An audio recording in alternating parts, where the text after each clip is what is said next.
रतिया उठवौ एगो मर्डर करके सुतवौ सरकार के नहीं सुनवौ आवाज़े कि जे कैलकै हमसे धोखा चुना चुना के रगड़बौ सलिया ना भरबौ थाना के छौड़ी गे।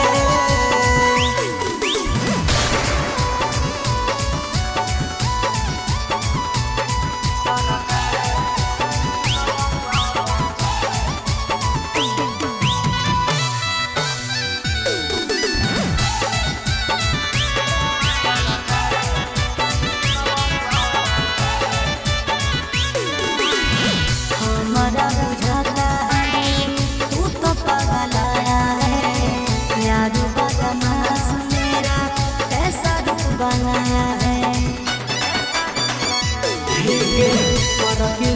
बंद गोरी हमको फंसाया है, सीधा साधा लड़का के नरक दिखाया है। करते सबके तू साथ करता ऊपर वाला इंसाफ तोरे गुनाह।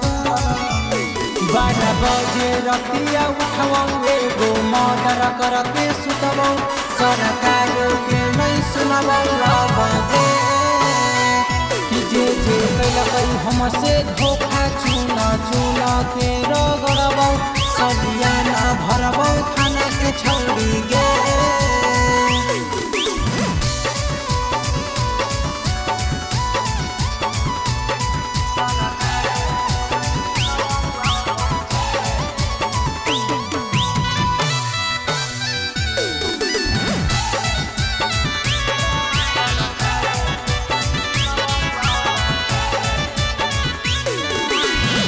तोरा आगे पीछे रहने वाला गम सारा है, जब कुछ हो जाए तो हमर के सहारा है।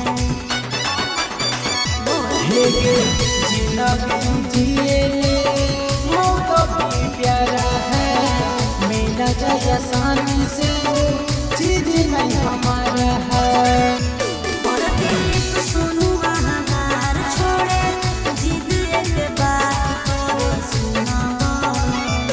12 बजे रतिया उठवौ एगो मर्डर करके सुतवौ सरकार के नहीं सुनवौ आवाज़े कि जे कैलकै हमसे धोखा चुना चुना के रगड़बौ सलिया ना भरबौ थाना के छौड़ी गे।